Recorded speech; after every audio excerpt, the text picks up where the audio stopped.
Hello and welcome back to my YouTube channel. आप सभी को मेरा नमस्कार। इस वीडियो में हम हिंदी से संबंधित कुछ एमसीक्यू क्वेश्चन करेंगे। ठीक है, चलिए। पहला प्रश्न, निम्नलिखित में से शुद्ध वर्तनी वाला शब्द है? ऑप्शन ए कलेश, ऑप्शन बी आधा क ले और इसमें षटकोण का सा है, ध्यान दीजिएगा। ऑप्शन सी आधा क ले और इसमें शक्कर का सा है, और ऑप्शन डी है आधा क ले और सरसों का सा है। सबसे पहले ये समझते हैं कि कलेश का अर्थ क्या होता है। कलेश का अर्थ होता है दुख या कष्ट। ठीक है, और इसका शुद्ध वर्तनी है ऑप्शन नंबर सी, आधा क ले और शक्कर का सा। ध्यान रखिएगा।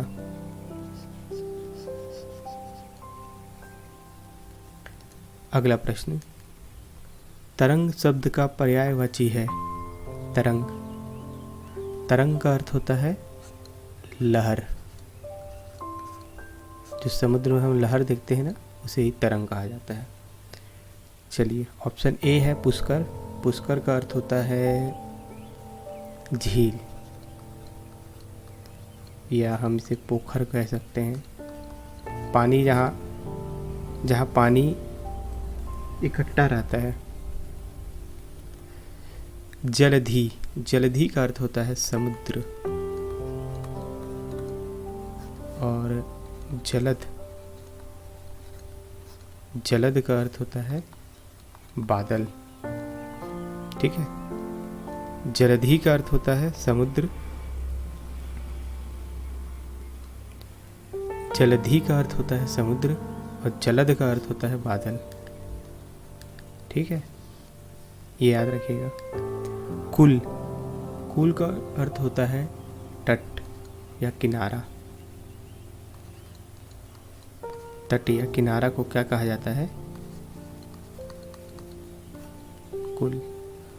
उर्मी, उर्मी का अर्थ होता है लहर, और यही हमारा सही आंसर है। ठीक, अगला प्रश्न, क्रोध शब्द का पर्यायवाची है? क्रोध, संताप, संताप का अर्थ होता है दुख या क्लेश। अभी हम पढ़े थे ना क्लेश, क्लेश में कौन सा मात्रा था यहाँ? स, क्लेश।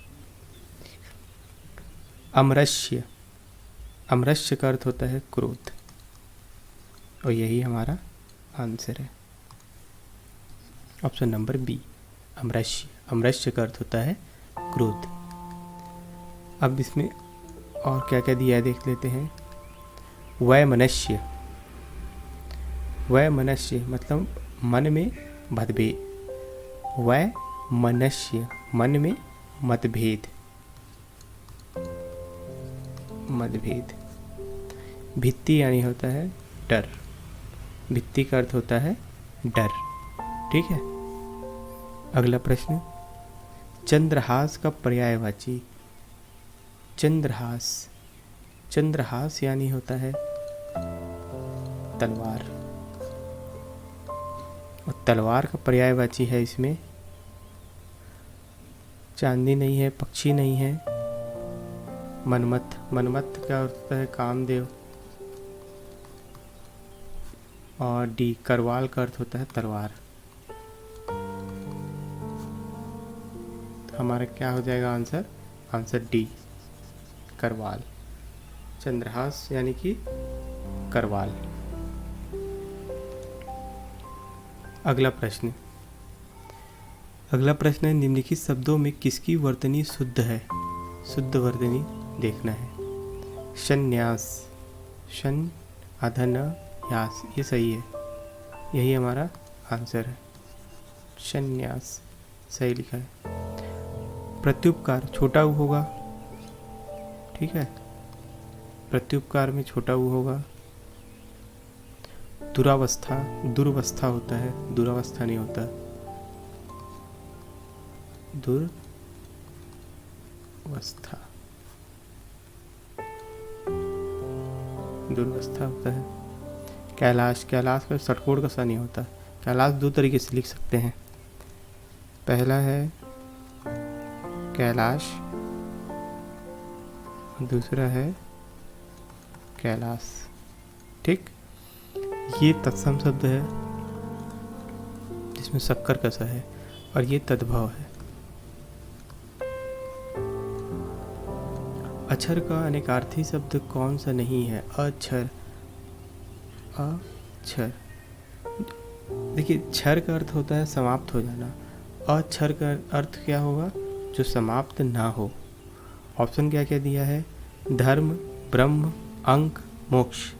देखिए, धर्म नष्ट नहीं होगा, क्षर नहीं होगा, ब्रह्म नहीं होगा, अंक हो जाएगा, और मोक्ष नहीं होगा, तो अंक का सही आंसर होगा। प्रच्छन्न शब्द का विलोम है। प्रच्छन्न, प्रच्छन्न का अर्थ होता है छिपा हुआ।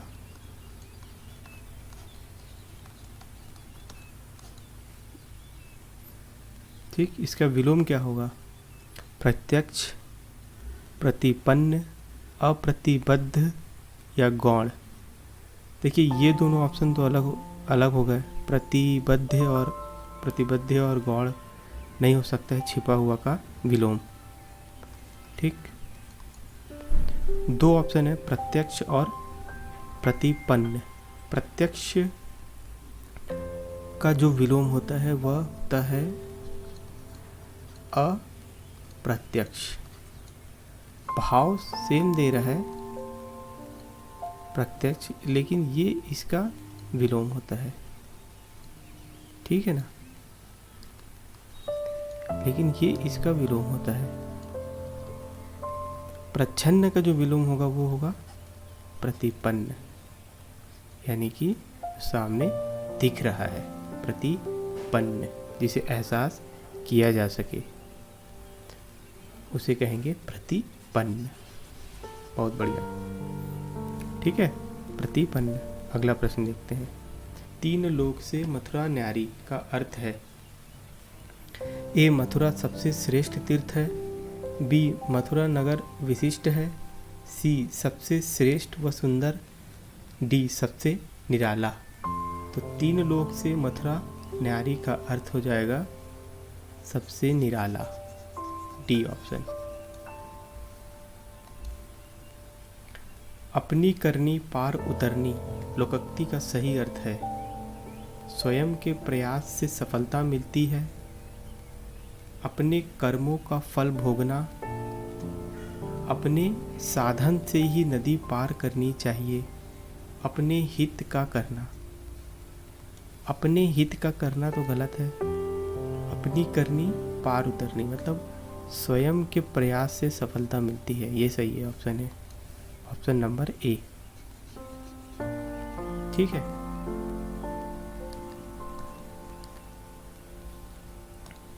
चलिए।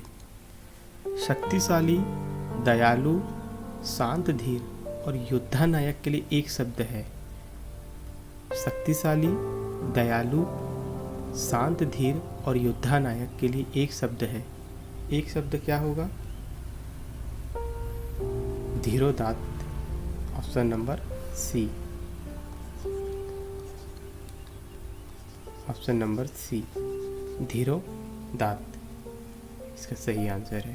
शक्तिशाली, दयालु, शांत, धीर और योद्धा नायक के लिए एक शब्द क्या होगा? धीरोदात्त।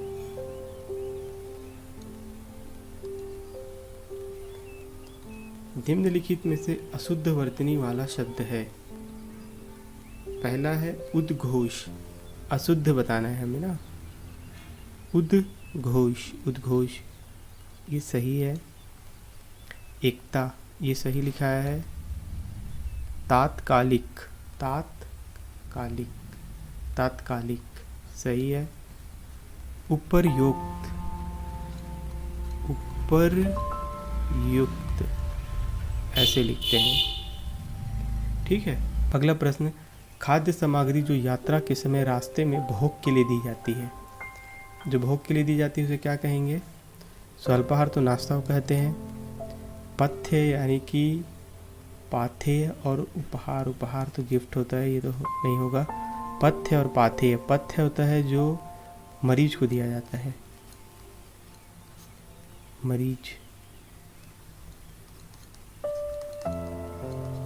जो मरीज को दिया जाता है उसे पथ्य कहा जाता है। पाथेय इसका सही उत्तर है, पाथेय। पाथेय खाद्य सामग्री जो यात्रा के समय रास्ते में भोग के लिए दी जाती है उसे पाथेय कहा जाता है। आधी रात का समय का एक शब्द है, ये इम्पोर्टेंट क्वेश्चन है, बहुत सारे एग्जाम में आया ये, बहुत सारे एग्जाम में, ठीक है। शर्वरी, विभावरी, निशा, निशित, ये चारों ही रात के पर्यायवाची है, ठीक है। लेकिन इसमें से जो निशित है ना, निशित, ये इसे ही पर्टिकुलरली कहा जाता है आधी रात का समय, ठीक। ये बहुत सारे एग्जाम में पूछ चुका है ना, ये बहुत इंपॉर्टेंट क्वेश्चन है, याद रखिएगा। और ये भी याद रखिएगा कि सरवरी, विभावरी, निशा और निशित ये सभी रात के पर्यायवाची हैं। अगला प्रश्न, जिसके पास कुछ भी ना हो वाक्यांश के लिए एक शब्द है। अकिंचन,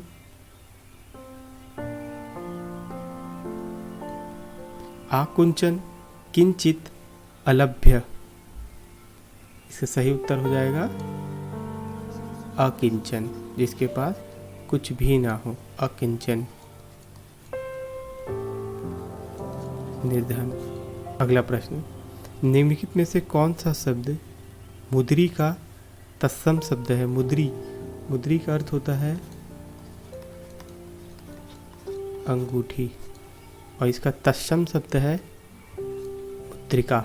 ऑप्शन नंबर डी, ठीक। अगला प्रश्न देखते हैं। समरूपी शब्द आगार, आकार के सभी के सही अर्थ का भेद कीजिए। आगार और आकार, प्रकार, निर्माण करने वाला, भंडार, आकृति, निर्माण करने वाला, बनाने वाला, आकृति या भंडार। देखिए आकार जो है, आकार क्या होगा, आकार यानी कि आकृति होगा,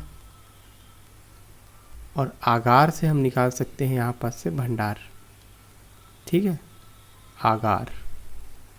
तो ऑप्शन हो जाएगा हमारा बी सही, ठीक है, ठीक है। और इसी तरह के और भी हम वीडियो भी लाएंगे, एक सीरीज़ चलेगा अब, जो भी अच्छे और पहले के किसी एग्ज़ाम में पूछे गए क्वेश्चन का एक कलेक्शन रखेंगे, और इसी तरह हम आगे के बढ़ते जाएंगे, ठीक है। चलिए, थैंक यू।